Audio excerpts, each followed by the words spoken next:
Assalamualaikum warahmatullahi wabarakatuh. Selamat siang semuanya. Kembali lagi bersama kami dengan Bimbingan Belajar Ainun Habibi, Bimbel Persiapan Masuk Man Insan Cendekia. Baik, adik-adik semua, siang hari ini kita akan melanjutkan pertemuan yang ke-13 ya adik-adik mengenai pengetahuan literasi IPS bersama dengan Kak Dini Yuniar Safitri. Baik, langsung saja mungkin untuk mempersingkat waktu kepada Kak Dini Yuniar Safitri SPD kami persilahkan. Kak Dini sudah siap, Kak Dini?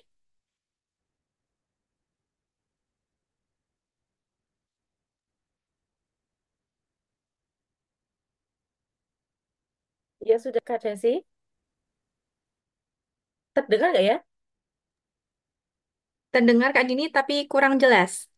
Oh iya, maaf ini ada ngelak sebentar. Sudah jelas? Sudah, Kak Dini.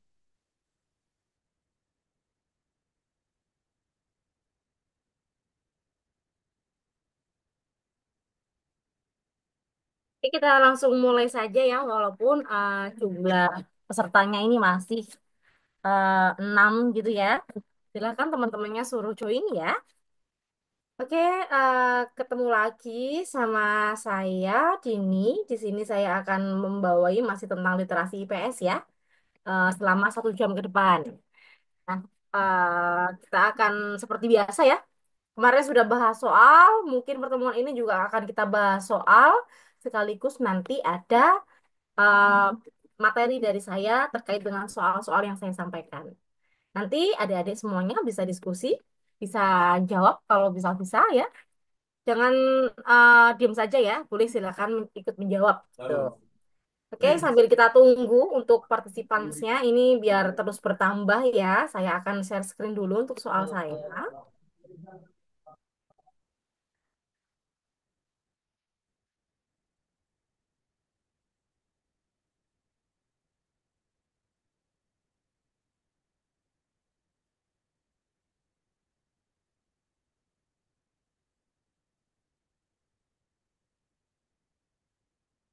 Oke, maaf sebentar ya.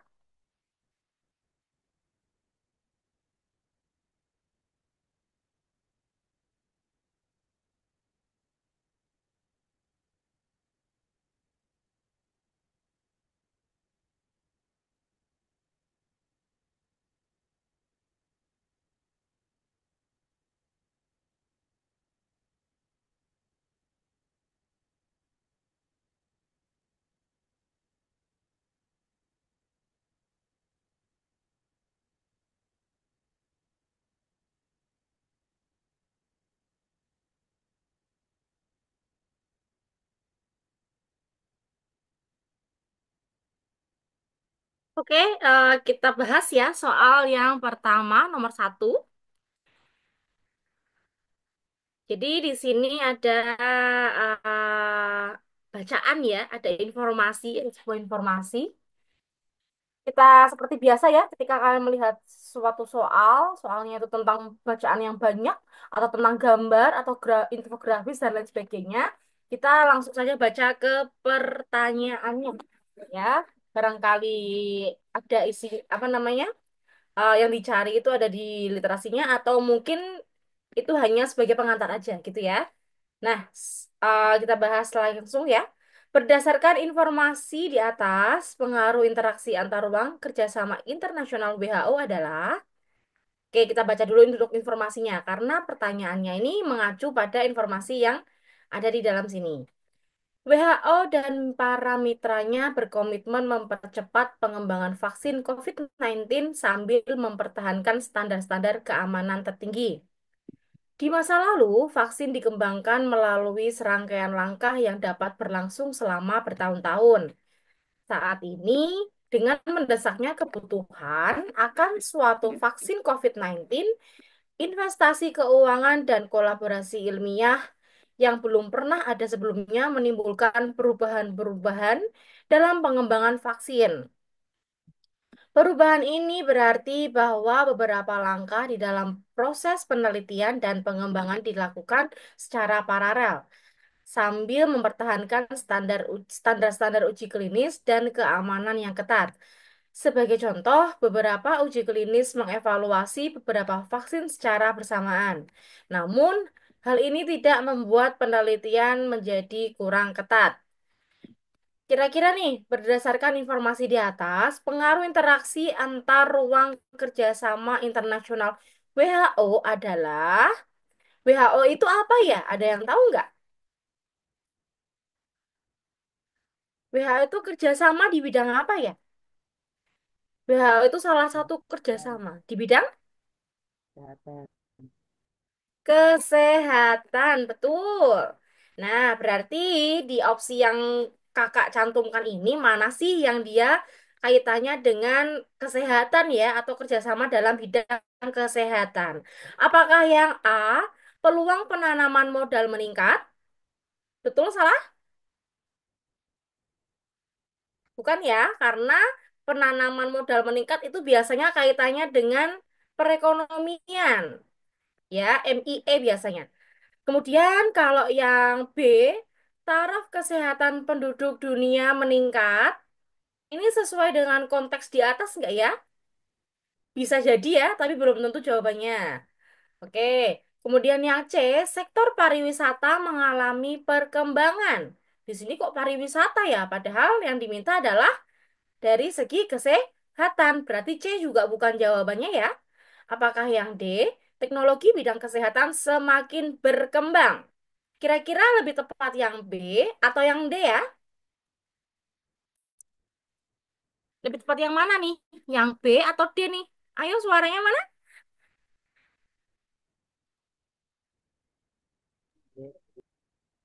Yang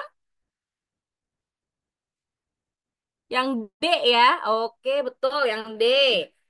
Karena apa nih? Di bacaannya ini ada tulisannya gini nih. Menimbulkan perubahan dalam pengembangan vaksin. Perubahan ini berarti bahwa beberapa langkah di dalam proses penelitian dan pengembangan dilakukan secara paralel sambil mempertahankan standar-standar klinis dan keamanan yang ketat. Nah, ini adalah keywordnya. Jadi, di sini itu dia membahas tentang ini pengembangan teknologi bidang kesehatan gitu ya, yang mana opsinya yang benar adalah opsi D. Teknologi bidang kesehatan semakin berkembang. Oke. Di sini nggak membahas taraf kesehatan penduduk dunia meningkat ya. Justru ketika ada COVID, itu penduduk itu banyak yang sakit ya. Jadi kesehatannya pada menurun. Kemudian muncullah itu yang namanya apa namanya perkembangan teknologi di bidang kesehatan muncul yang namanya vaksin COVID gitu. Berarti yang B ini bukan juga gitu ya. Oke, kita lanjut ke soal nomor 2. Seperti biasa, kita baca pertanyaannya. Pernyataan yang benar. Pernyataannya ada 1, 2, 3, 4 nih. Oh, ini tentunya ada di dalam bacaan. Kita baca ya bacaannya ya. Jepang adalah negara dengan komoditas utama produksi barang elektronik dan kendaraan bermotor yang pasarannya sudah merambah ke berbagai penjuru dunia. Tidak heran jika pendapatan per kapita penduduk Jepang pada tahun 2016 tertinggi di Asia dan mendapat julukan Macan Asia. Indonesia merupakan salah satu negara dengan pengguna produk elektronik dan kendaraan bermotor dari Jepang. Meskipun komoditas utama berupa produksi barang elektronik dan kendaraan bermotor, Jepang mengimpor biji besi dan minyak mentah dari Indonesia. Jepang juga mengusahakan pertanian dan perikanan dengan teknologi maju. Keuletan penduduk Jepang menjadi salah satu penyebab kemajuan negara ini. Nah, kira-kira pernyataan yang cocok yang mana nih yang benar? Yang pertama, kita baca coba. Kondisi geografis Jepang tidak mendukung pengembangan sektor pertanian. Kira-kira iya nggak? Tidak mendukung? Bukan tidak mendukung ya. Mendukung, tapi dia mengembangkan sektor pertaniannya itu dengan menggunakan teknologi. Itu nih di sini ada nih. Mana ya nih? Jepang juga mengusahakan pertanian dan perikanan dengan teknologi maju. Jadi meskipun mungkin ya ketika di Jepang itu pertaniannya kurang gitu ya, dia menggunakan teknologi yang maju sehingga yang tadinya mungkin kurang bisa menjadi bisa gitu ya. Jadi opsi yang pertama ini dia tidak benar ya, berarti otomatis jawabannya karena di pilihan ganda ini ada tiga, berarti jawabannya adalah yang nomor dua, tiga, dan empat. Kita buktikan yuk. Nomor dua, Jepang tidak memiliki kekayaan bahan tambang yang cukup sebagai bahan baku industri. Nah, ini ada di sini nih, terbukti. Jepang mengimpor biji besi dan minyak mentah dari Indonesia. Artinya di Jepang itu bukan miskin ya, kurang. Dia tidak memiliki bahan mentah ya karena dia mengimpor dari Indonesia. Berarti yang nomor dua ini benar. Kemudian yang nomor tiga, Jepang memprioritaskan perekonomian pada sektor industri. Ada ya di sini ya terbukti nih. Jadi Indonesia itu merupakan salah satu negara pengguna produk produk elektronik dan kendaraan bermotor dari Jepang ya. Meskipun komoditas utama berupa produksi barang elektronik dan kendaraan bermotor. Nah, itu berarti dari bidang industri. Industri apa namanya? Industri elektronik sama kendaraan bermotor tadi ya. Oke. Berarti yang nomor tiga ini betul. Kemudian yang nomor empat nih. Masyarakat Jepang memiliki etos kerja yang tinggi. Terbukti di dalam bacaan di ini nih kalimat terakhir nih. Keuletan penduduk Jepang menjadi salah satu penyebab kemajuan negara Jepang. Nah, ini itu yang poin yang nomor empat ya. Berarti nomor empat ini juga dia betul. Jawabannya adalah dua, tiga, dan empat. Yang ini. Kita lanjut ya, soal nomor tiga.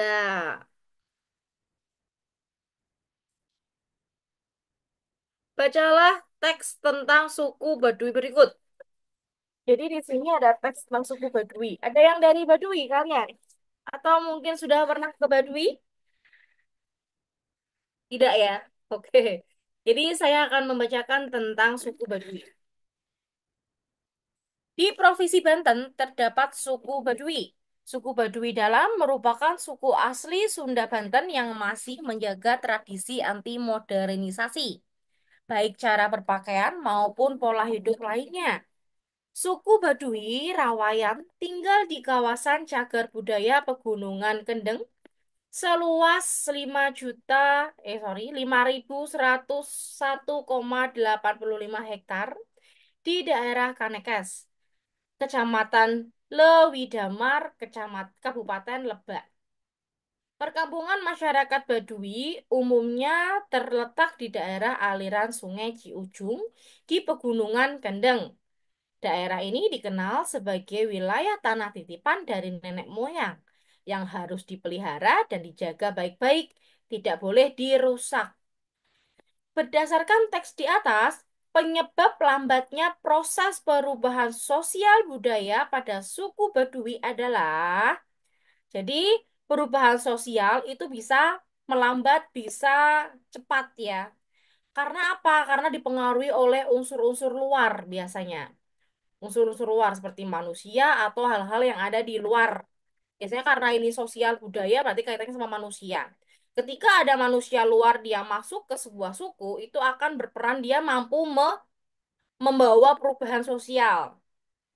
Nah, tapi di suku Baduy ini dia lain ya, terutama di Baduy Dalam nih. Dia proses perubahan sosialnya sangat lambat. Kira-kira karena apa nih? Apakah A, kontak dengan budaya lain, kontak dengan budaya lain tuh justru malah akan mempercepat perubahan sosial ya. Berarti ini bukan jawabannya. Kemudian yang B, sikap masyarakat yang individualisme, apakah iya? Tidak ya, karena biasanya sifat masyarakat yang individualisme itu terdapat di daerah-daerah kota, perkotaan, bukan di daerah desa atau suku-suku. Orang-orang yang orang-orang yang berada di dalam sebuah suku, kelompok suku itu biasanya jiwa sosialnya sangat tinggi. Dia tidak individualisme. Jiwa sosialnya sangat tinggi, gitu ya. Berarti yang B juga bukan jawabannya. Apakah yang C? Ada kebiasaan yang telah mengakar. Kira-kira bener nggak? Bisa jadi ya. Atau mungkin yang D, rasa takut terjadi kegoyahan integritas. Bukan nih, rasa takut terjadi kegoyahan kejujuran itu bukan ya. Itu karena dipengaruhi oleh orang lain, makanya dia akan takut gitu ya. Tapi yang lebih tepat jawabannya adalah ini nih. Karena di dalam suku Baduy Dalam, dia adat kebiasaannya sudah mengakar sampai dalam hati gitu ya. Oke, jawabannya adalah yang C. Ngomong-ngomong ya soal suku Baduy di suku Baduy itu ada dua macam ya, ada Baduy dalam, ada Baduy luar. Ketika kalian mungkin jalan-jalan ke sana, kalian boleh ya masuk di Baduy luar dengan membawa segala alat-alat modern gitu boleh. Nah, beda halnya ketika kalian sudah memasuki lingkungan Baduy dalam. Ketika benar-benar kalian memasuki lingkungan Baduy dalam, itu tidak boleh menggunakan alat-alat yang modern.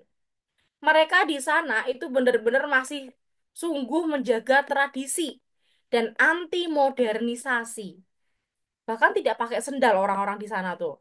Jadi pakaiannya pun berbeda. Mereka masih menggunakan pakaian khasnya suku Baduy dalam. Kalau nggak salah warnanya itu hitam kalau nggak salah. Gitu ya. Jadi orang-orang di Baduy dalam itu benar-benar mereka sangat mengurangi interaksi dengan orang-orang luar. Makanya ketika kalian kalau misal kalian main ke Baduy Dalam itu pasti ada tour guide-nya ya. Dan nanti kalian tidak diperbolehkan membawa kamera gitu-gitu biasanya nggak boleh. Ya, jadi mereka tuh bener-bener yang terjadi aktivitasnya yang berada di suku Baduy Dalam tuh bener-bener masih sangat menjaga tradisi dari mereka sendiri. Tidak agar tidak tercampur atau tidak termodernisasi gitu ya. Itu di Baduy Dalam. Karena memang mereka sudah jiwanya mereka tuh bener-bener adatnya tuh sudah mengakar sampai dengan saat ini gitu ya. Oke, kita lanjut ya ke soal nomor 4. Perhatikan peta sebaran pengguna internet berikut. Nah, ini adalah peta sebaran pengguna internet Indonesia tahun 2020 berdasarkan pulau. Nah, pertanyaannya, berdasarkan peta ini di atas ya, berdasarkan peta di atas, pertanyaan yang benar adalah coba nih, kalian bisa lihat ya, ini sebaran pengguna internet Indonesia tahun 2020 berdasarkan pulau. Artinya, di Pulau Sumatera yang menggunakan internet itu sudah 22,1%. Gitu ya. Kalau ini menggunakan presentasi ya, persentase. Sedangkan di wilayah Kalimantan itu hanya 6,3%. Kemudian di pengguna di wilayah Jawa itu sudah 56,4%. Nusa Tenggara dan Bali itu sudah 5,2%, Sulawesi sudah 7%, Maluku dan Papua ada 3%. Nah, kira-kira nih, pernyataan yang benar, yang mana ya? Apakah yang A, penduduk Pulau Jawa paling padat? Di sini menandakan sebaran pengguna internet, bukan persebaran penduduk ya. Berarti yang pilihan A ini tidak benar. Apakah B? Seluruh wilayah Indonesia sudah terjangkau internet. Ini bisa jadi, tapi belum merata. Ya, belum merata. Karena ini ada persentase-persentase ini nih. Jadi artinya, misal Sumatera nih, ini hanya 22,1. Artinya mungkin ada daerah-daerah yang dia belum bisa atau belum terjangkau internet, gitu ya. Jadi belum seluruh wilayah Indonesia semua terjangkau internet karena persentasenya belum rata, gitu ya. Kemudian yang C, wilayah Indonesia bagian timur perlu peningkatan penggunaan internet. Apakah benar?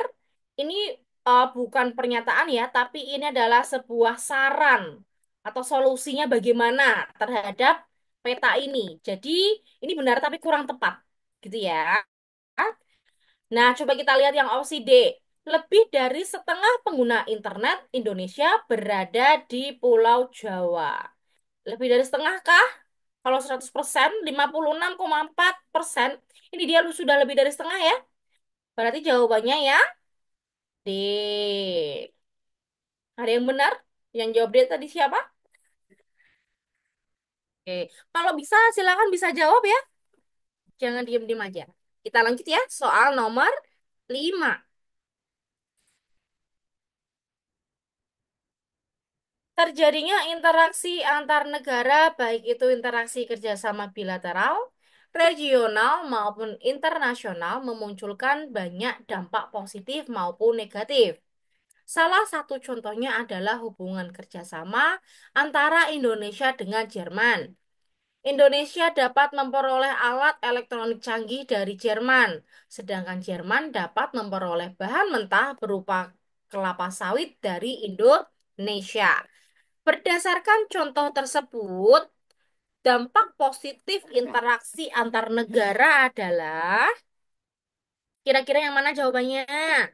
Apa yang A? Terjadinya alih teknologi, dampak positif ya ini ya yang diminta ya. Apakah yang B? Memperkuat posisi dan daya tawar Indonesia? Ataukah yang C, meningkatkan kesejahteraan dan kemakmuran masyarakat? Atau yang D, negara dapat memenuhi kebutuhan yang tidak bisa diproduksi dalam negeri? Kira-kira mana nih? Jawabannya ya? Oke, kita lihat di sini dampak positif. Yang A, terjadinya alih fungsi. Ini bukan dampak positif ya, ini adalah dampak negatif. Memperkuat posisi dan daya tawar.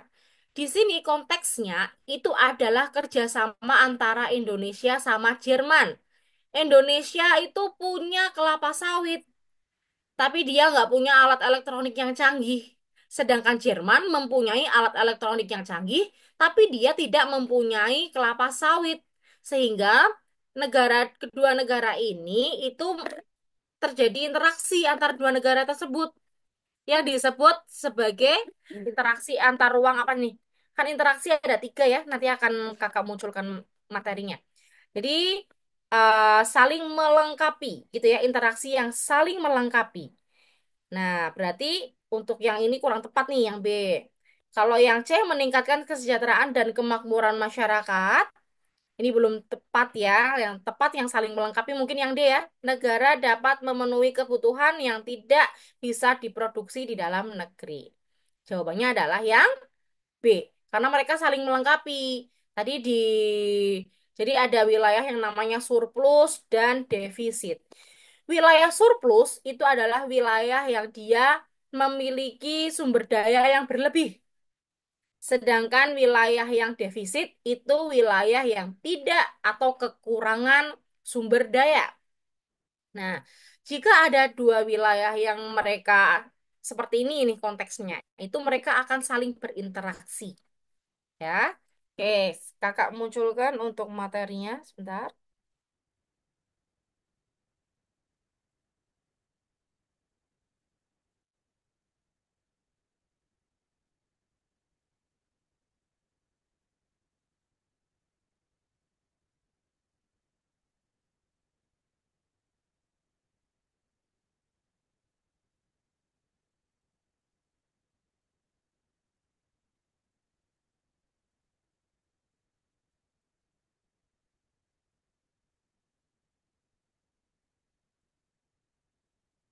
Jadi ada yang namanya faktor-faktor interaksi wilayah. Jadi kedua wilayah atau lebih itu dia akan berinteraksi kalau apa sih?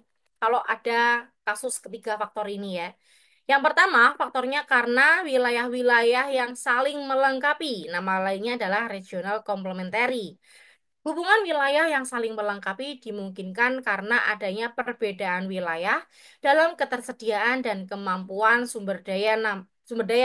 Namun, akan ada wilayah yang surplus, sedangkan wilayah lain mengalami kekurangan sumber daya seperti hasil tambang, hutan, pertanian, barang industri, dan sebagainya. Keadaan ini mendorong terjadinya interaksi yang didasarkan saling membutuhkan. Seperti tadi ya, soal yang tadi, Indonesia sama Jerman itu saling membutuhkan.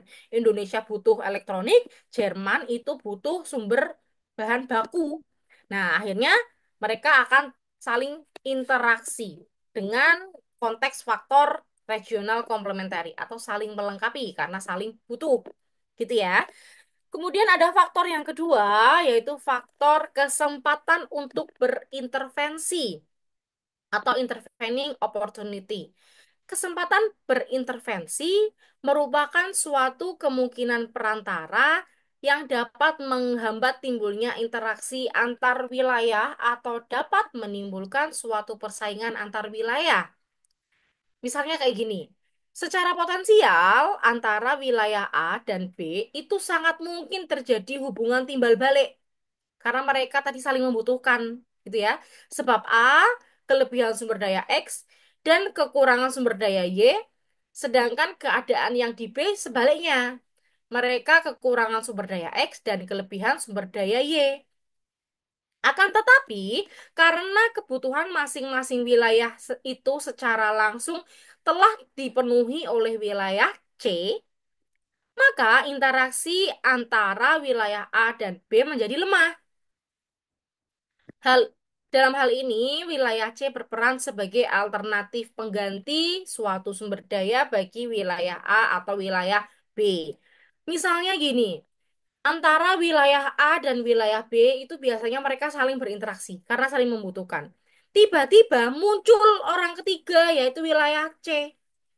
Wilayah C ini bisa melengkapi semua yang dibutuhkan sama wilayah A atau wilayah B. Sehingga terjadi hambatan interaksi antara wilayah A sama B. Wilayah A lebih milih ke C gitu ya, karena misal baru atau lebih dekat atau bagaimana gitu ya. Itu Kak, maksudnya adalah konteks di dalam faktor kesempatan yang saling berintervensi. Jadi bersaing gitu ya. Kemudian faktor yang ketiga itu terjadi interaksi wilayah apabila ada kemudahan transfer atau pemindahan dalam ruang. Nama lainnya adalah spatial transfer ability.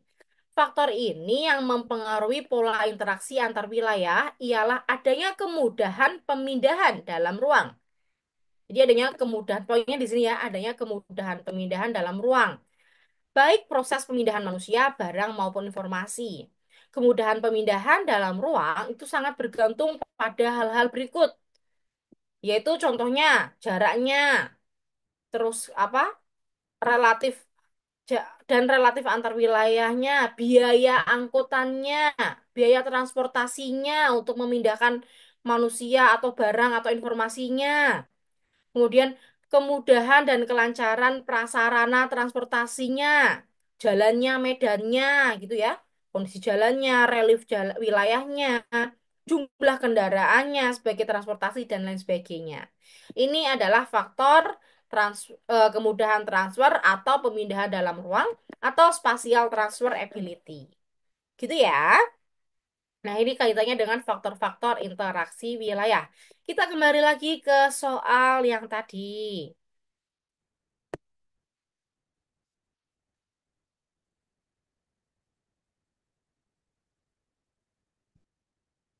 Nah, gitu ya. Kita lanjut yuk ke soal nomor 6.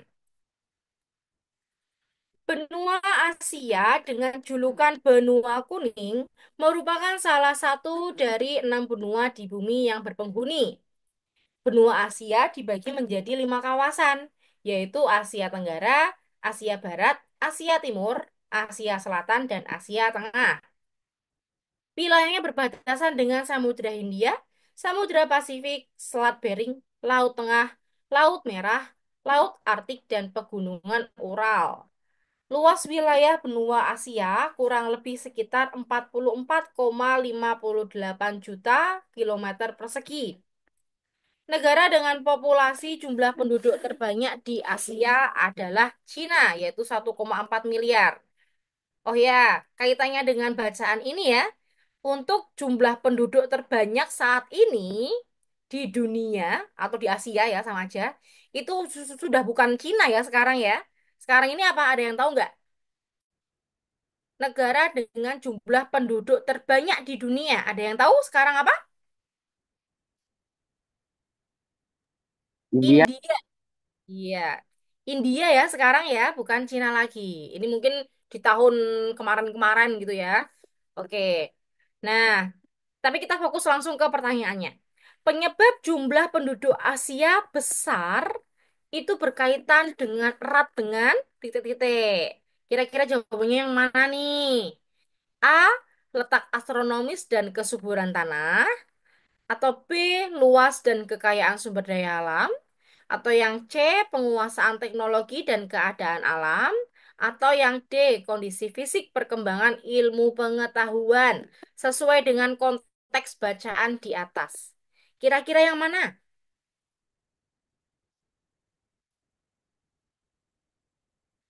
Ada yang tahu? Kenapa sih Asia itu penduduknya dia besar?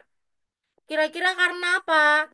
Di sini dicantumkan nih, luas wilayah Asia ini adalah wilayah yang sangat luas. Dia paling luas loh wilayahnya dibandingkan dengan benua lainnya ya, yaitu 44,58 juta kilometer persegi. Berarti karena wilayahnya luas dan juga kekayaan sumber daya alam yang melimpah gitu ya. Jadi gini nih, kalian sebagai manusia, kalian itu kalau mau tempat apa memilih tempat tinggal, milih tempat tinggalnya yang luas atau yang sudah padat, yang sempit, yang kecil. Pasti milih yang luas kan ya? Nah, wilayah yang luas, banyak area yang masih kosong itu akan ditempati oleh penduduk-penduduk. Itu bisa menyebabkan jumlah penduduknya itu besar karena wilayahnya yang luas gitu ya. Selain itu, di Asia itu juga kaya akan kekayaan sumber daya alamnya tadi. Dia dilalui oleh pegunungan Ural, ya, dan juga hal-hal yang ada di sana. Jadi jawabannya adalah yang B. Kalau letak astronomis biasanya itu kaitannya dengan iklim ya. Iklim, iklimnya, pembagian daerah waktunya, kesuburan tanah ini bisa sebenarnya, tapi letak astronomisnya kurang tepat. Kemudian penguasaan teknologi itu bisa sebenarnya, tapi di Asia itu penguasaan teknologinya belum merata. Ada negara yang sudah maju, ada yang berkembang, gitu ya. Keadaan alam juga bisa. Kalau reliefnya itu datar, biasanya penduduk itu mau bertempat di situ.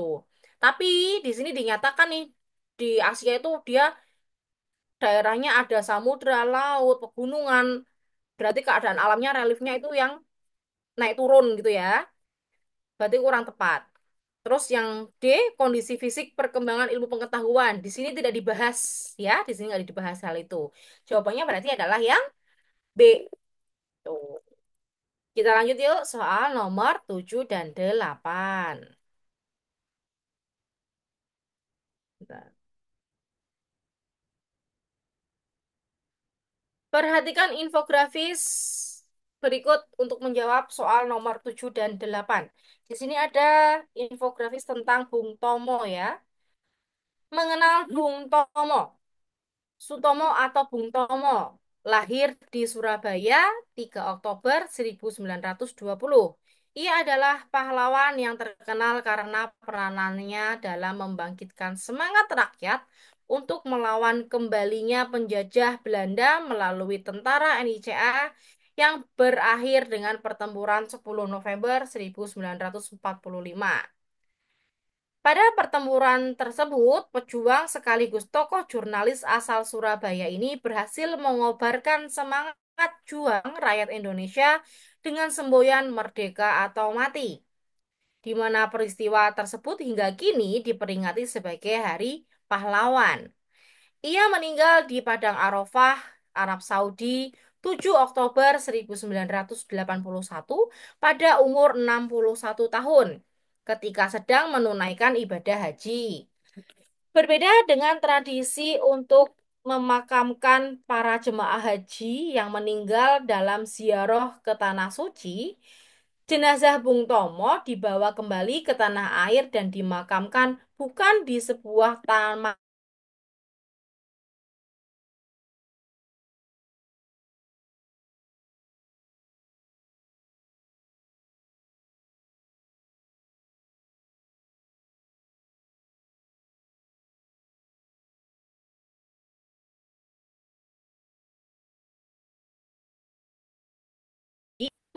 Dia mampu membangkitkan semangat rakyat untuk melawan kembalinya penjajah, gitu ya. Kemudian ia juga berhasil mengobarkan semangat juang rakyat Indonesia. Nah, berarti dia tuh mampu menyemangati rakyat, mampu mengobarkan semangat, gitu ya, mampu membangkitkan semangat rakyat. Berarti kira-kira yang mana nih jawabannya yang tepat? Apakah yang A?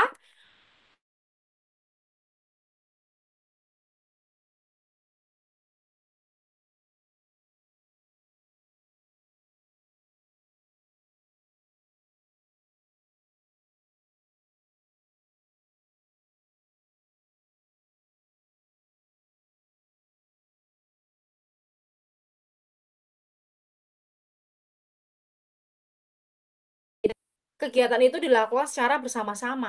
Berarti yang mana? Yang C, mengikuti gotong royong kebersihan lingkungan. Jadi dia mampu mengajak teman-temannya ya bersemangat untuk membersihkan lingkungan. Kemudian soal nomor 8. Oh, ini ada yang saya edit sebentar. Sekelompok.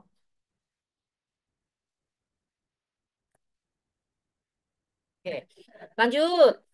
Nomor 8. Berdasarkan infografis di atas, perwujudan perjuangan Bung Tomo yang relevan dalam kehidupan masyarakat saat ini adalah yang mana nih? Apakah yang A, beasiswa? Oh, ini kalian boleh memilih dua jawaban yang benar nih. Apakah yang A, beasiswa untuk melanjutkan sekolah yang diberikan kepada anak-anak dari keluarga kurang mampu? Apa yang B, para atlet bulu tangkis berlatih dan berjuang untuk mempertahankan juara dalam SEA Games? Ini benar ya, yang B ya. Kita tandai dulu. Kemudian yang C, sekelompok pelajar menggalang dana untuk membantu korban bencana gempa di Papua. Bisa jadi ya. Atau mungkin yang D nih, sekelompok pelajar menolak adanya bullying terhadap sesama manusia.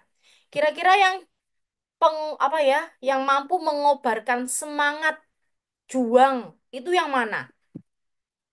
Lebih yang C apa yang D kira-kira? Yang perjuang ini D. yang D ya, D. betul. Itu jawabannya yang B dan D. Itu ya. Kita lanjut soal nomor 9. Perhatikan grafik berikut.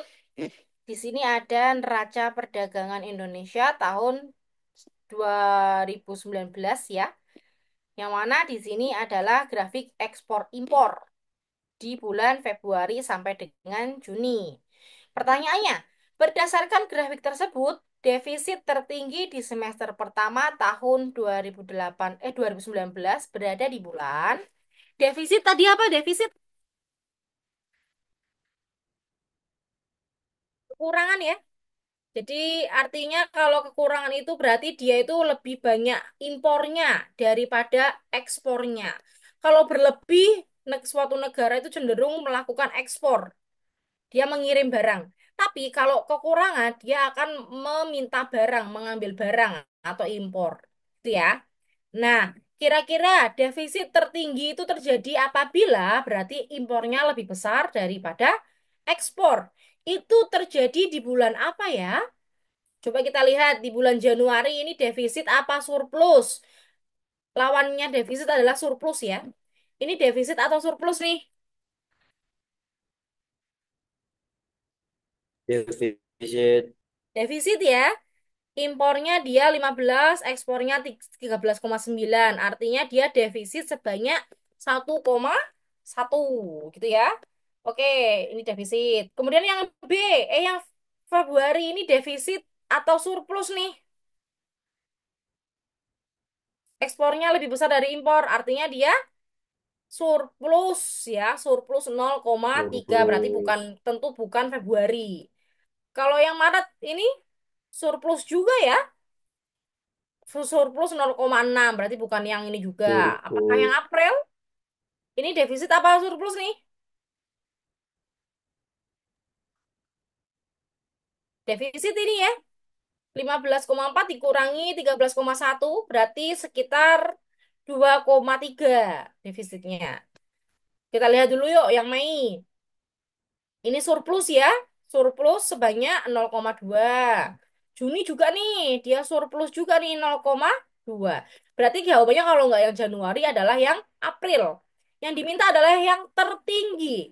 Artinya di bulan ini sama ini tinggi mana tadi? Ini 1,1, yang ini 2,3. Berarti tinggi yang bulan April ya.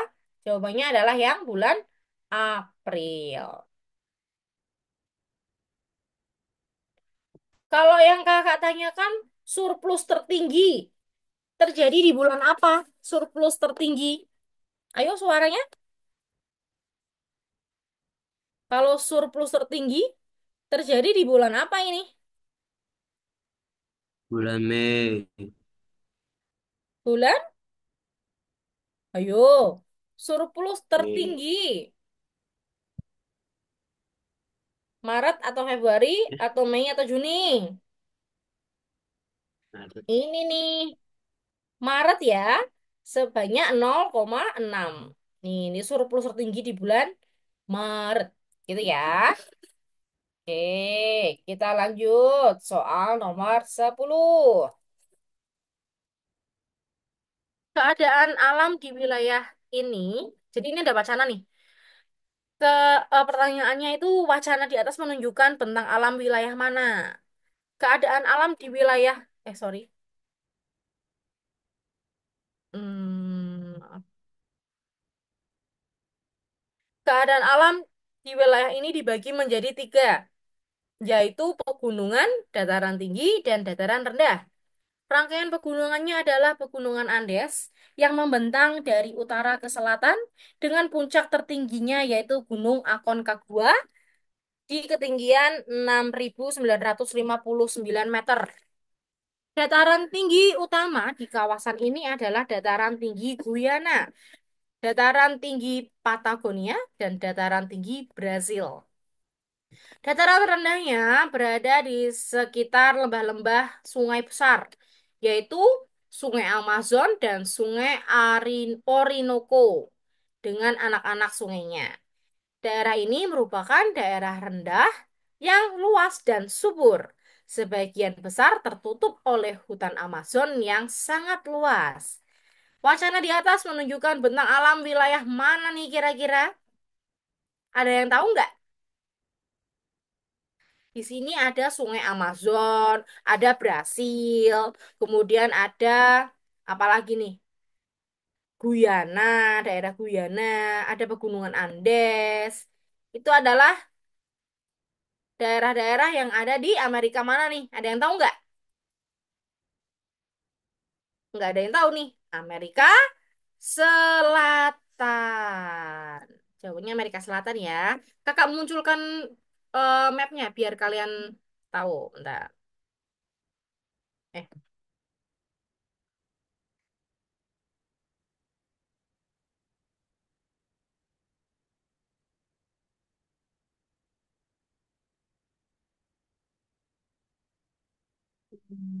bentar.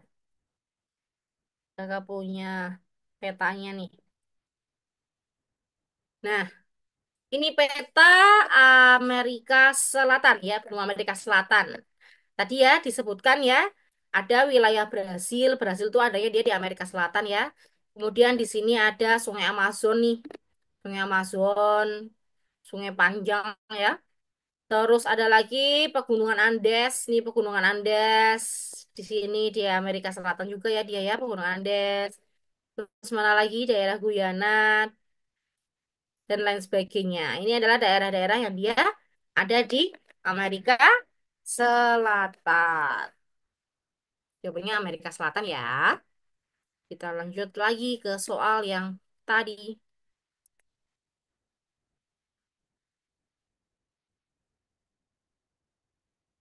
Nomor 11. Perhatikan pamflet berikut. Ada pamflet nih, pamflet tentang jaga diri dan keluarga Anda dari virus corona dengan germas. Ya, gerakan masyarakat hidup sehat. Pamflet di atas merupakan program pemerintah yang berpengaruh pada bentuk perubahan sosial. Bentuk perubahan sosial program tersebut adalah, ada yang tahu nggak? Bentuk-bentuk perubahan sosial itu ada apa sama apa? Ada dua. Apa sama apa? Gak ada yang tahu? Bentuk perubahan sosial? Oke lah, kakak kasih tahu ya. Ini ada materinya kakak. Bentar.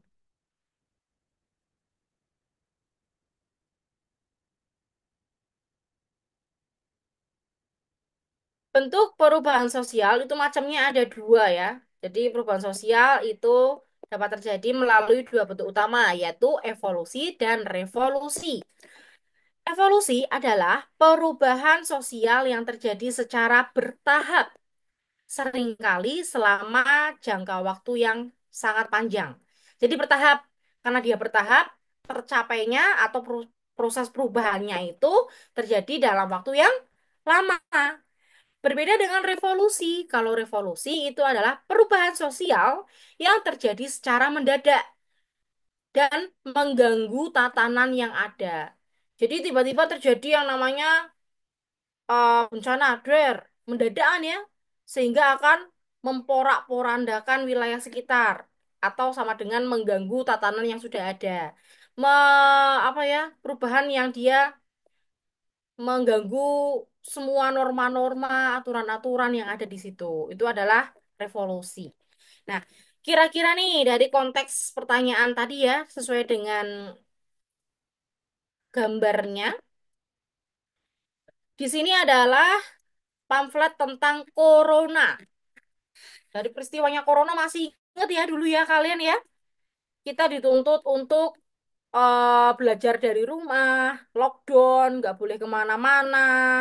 Kemudian kalian disuruh untuk makan makanan yang bergizi, rajin olahraga, cuci tangan, jaga kebersihan, tidak merokok, menggunakan masker setiap saat, gitu ya, kalau mau keluar-keluar, dan lain sebagainya. Itu adalah hal-hal yang terjadi dalam waktu yang sangat cepat.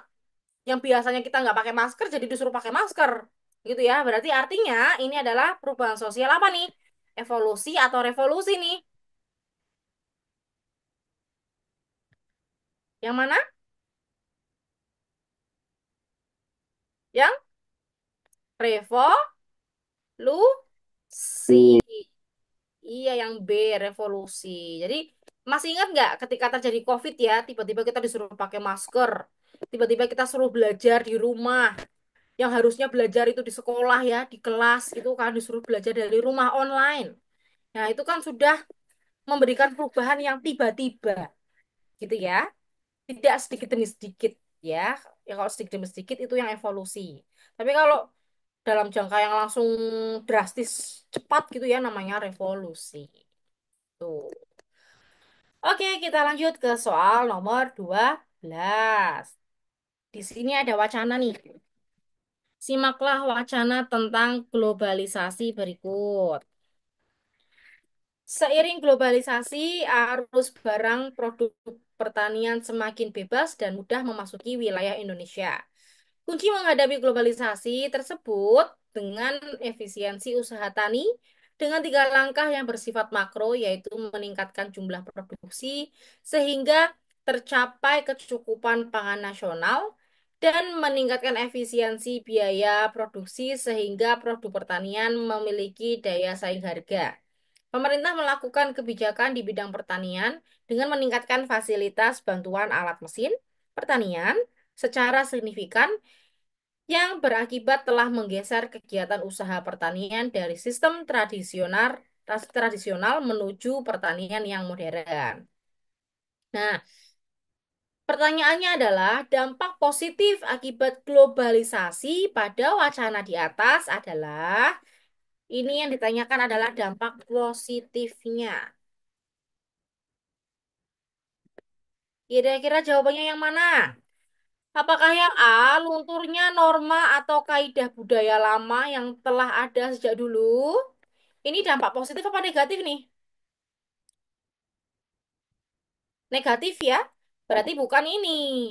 Apakah yang B, tergesernya bentuk budaya nasional oleh budaya asing yang tidak sesuai?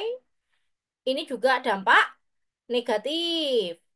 Kemudian apakah yang C, munculnya tatanan kehidupan masyarakat baru yang lebih modern dan ideal? Bisa jadi ya, karena di sini dia tadi membahas alat pertanian yang tadinya digunakan itu sifatnya masih tradisional, kemudian diganti ke alat pertanian yang modern. Bisa jadi ya, jawabannya yang C.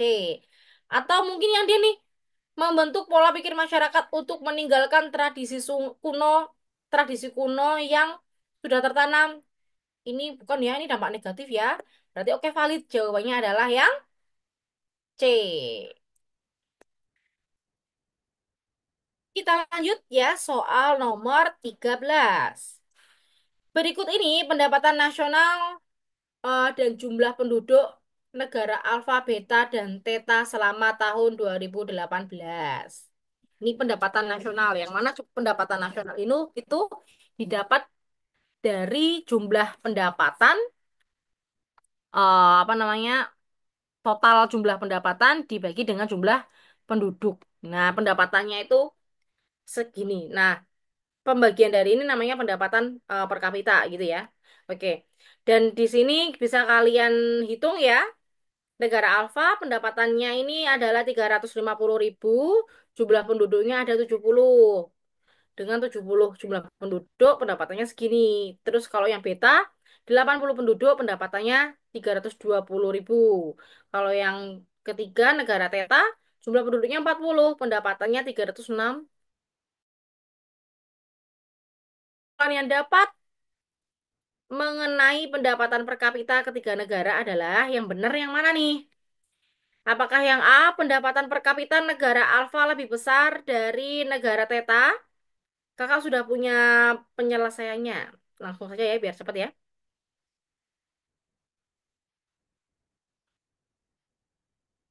Oke. Tadi grafiknya di sini ya. Jadi pendapatan per kapitanya ya, untuk negara alfa itu ada 5.000, negara beta ada 4.000, negara theta setelah kita hitung ya ini ada 9.000. Setelah kakak hitung nih, ini 350.000 dibagi 70 itu dapatnya 5.000, 320 dibagi 80 dapatnya 4.000, 360.000 dibagi 40 dapatnya 9.000.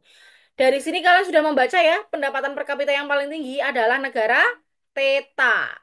Yang paling rendah.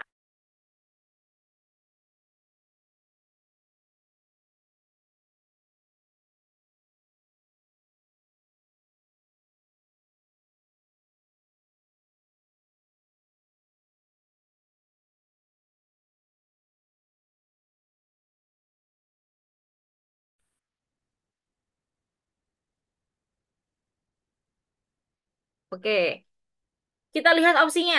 Pendapatan per kapita negara alfa lebih besar dari negara theta? Tidak ya. Tadi yang paling besar apa? Negara theta. Berarti yang A ini salah. Apakah yang B? Pendapatan per kapita negara beta lebih besar dari negara theta? Salah juga ya. Negara beta tadi ini yang dia paling kecil ya malah ya. Oke, salah. Apakah yang C? Pendapatan per kapita negara theta lebih besar dari negara beta? Bener nggak? Bener ya. Theta tadi pendapatannya lebih besar daripada si negara beta. Berarti jawabannya yang C. Yang D gimana yang D? Pendapatan per kapita alfa lebih kecil dari beta? Tidak ya, alfa itu 5.000 tadi, yang beta itu 4.000. Berarti alfa malah lebih besar, gitu ya. Jawabannya berarti ini yang C. Oke, kita lanjut lagi ke soal nomor 14. Oh ya, ini adalah infografis untuk soal nomor 14 dan 15. Di sini adalah infografis hasil sensus penduduk tahun 2020 ya. Kita langsung baca ke soalnya ya, pertanyaannya ya. Berdasarkan infografis di atas, pernyataan yang benar hasil sensus penduduk Indonesia tahun 2020 adalah, jadi kamu boleh menjawab lebih dari satu jawaban. Coba kita lihat dulu opsinya. Pada tahun 2020, setengah penduduk Indonesia adalah milenial dan Gen Z. Setengah penduduk Indonesia adalah milenial dan Gen Z. Kita lihat yuk, cari yuk. Oh, ini Gen Z nih. Ini milenial. Ini penduduk Indonesia segini banyaknya. Penduduk milenial dan Gen Z, apakah setengahnya? Bener nggak? Bener ya? 25% ditambah 27 itu udah 50% lebih. Jadi lebih, setengah lebih bahkan ya. Berarti yang A ini benar. Setengahnya bahkan lebih gitu ya. Atau sama halnya setengahnya lah, kalau dibuletin kan masih setengahnya gitu ya. Kemudian yang B, pada tahun 2020 penduduk Indonesia mengalami masa transisi demografi pada level 2. Di sini tidak.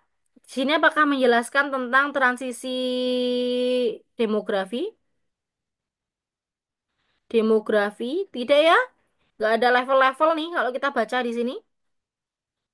Oke, sudah dibaca. Di sini adalah jumlah penduduk Indonesia di tahun 2020 ya. Totalnya ada 270,20 juta jiwa. Yang mana di sini tercatat apa namanya, pada saat ini bertambah 32,56 juta jiwa dibandingkan dengan 10 tahun yang lalu. Kemudian ini laju pertumbuhan penduduknya per tahun di tahun 2010 sampai dengan 2020 ya, laju pertumbuhan penduduknya ini 1,25%. Ini melambat ya dibandingkan dengan 10 tahun yang lalu. Kemudian di sini ada penduduk usia produktif ya, di usia 15 sampai 64 tahun. Ini adalah penduduk usia produktif. Yang mana artinya kalau di usia ini adalah usia penduduk yang produktif, ada usia yang non produktif, yaitu di usia 0 sampai 14 tahun dan lebih dari 64 tahun. Jadi ada dua golongan yang non produktif tadi. Non produktif itu ada usia 0 sampai 14 itu namanya adalah usia belum produktif. Kalau yang lebih dari 64 tahun itu adalah usia yang sudah tidak produktif. Gitu ya. Kemudian ini adalah ada persentase penduduk lansia yaitu 9,78%. Ini naik ya. Kemudian ada rasio jenis kelamin ya, di sini menunjukkan 102, terdapat 102 penduduk laki-laki untuk setiap 100 perempuan. Artinya jumlah penduduk laki-lakinya lebih banyak ya daripada penduduk perempuannya. Ini seks rasio namanya. Kemudian ada sebaran penduduk Indonesia menurut wilayah ya. Ini Sumatera ada 21,68%, Jawa ada 56,10% dan seterusnya. Ini sebaran penduduknya. Kemudian ini adalah komposisi penduduknya. Dengan jumlah 270 juta jiwa, ada 11,56 ini baby boomer, ada Gen Z ini adalah post Gen Z ini ada 10,88, Gen Z ada 27,94%, milenial ada 25,87% dan Gen X ada 21,88%. Oke, sudah kita baca semua ya infografisnya ya. Berarti nggak ada terkait dengan masa-masa transisi demografi. Berarti ini bukan jawaban yang benar, yang B. Kita lihat yang C. Pada tahun 2020, kondisi kependudukan Indonesia berada pada puncak bonus demografi. Tadi mengatakan bonus demografi nggak sih di grafiknya? Tidak ya. bonus demografi itu adalah jumlahnya usia produktif yang lebih tinggi dibandingkan dengan usia non-produktif. Meskipun dari data ini tercatat, tapi dia tidak menyatakan adanya puncak atau lembah daerah dari hasil bonus demografi. Artinya, kalau di sini menyatakan puncak bonus demografi, artinya biasanya terdapat grafik dari tahun ke tahun. Yang mana puncak berarti dia yang paling tinggi gitu ya biasanya ya. Berarti bukan yang C juga. Apakah yang D? Pada tahun 2020 jumlah penduduk laki-laki Indonesia lebih banyak dari penduduk perempuan Indonesia. Benar nggak nih? Ada di seks rasio nih, rasio jenis kelamin. Tadi sudah kakak katakan ya, jumlah penduduk laki-lakinya misal 102, jumlah penduduk perempuannya ada 100. Artinya benar ya, jumlah penduduk laki-lakinya lebih banyak dibandingkan dengan penduduk perempuan. Oke, yang ini benar. Berarti jawabannya adalah yang A sama yang D. Yang terakhir, soal terakhir. Berdasarkan infografis di atas, dampak sosial dan demografis terhadap dinamika kependudukan yang terjadi di Indonesia adalah kira-kira yang mana? Apakah menurunnya kebutuhan layanan kesehatan dan pendidikan? Dengan pernyataan di sini naiknya jumlah lansia, artinya fasilitas kesehatannya dia naik ya. Berarti bukan yang A. Apakah yang B? Meningkatnya angka harapan hidup karena jumlah lansianya naik, berarti hal ini bisa jadi. Tapi kita lihat dulu di konteks bacaannya ini. Di sini masih ada kematian ya, dan lain sebagainya. Dan jumlahnya juga, oh ini bisa jadi. Coba kita lihat dulu yang opsi yang C. Meningkatnya angka ketergantungan penduduk Indonesia. Di sini tidak menyatakan pernyataan angka ketergantungan ya. Terus yang D, meningkatnya angka pengangguran terbuka di Indonesia. Apakah benar angka pengangguran terbuka di Indonesia? Kira-kira jawabannya yang mana nih? Yang B atau yang D?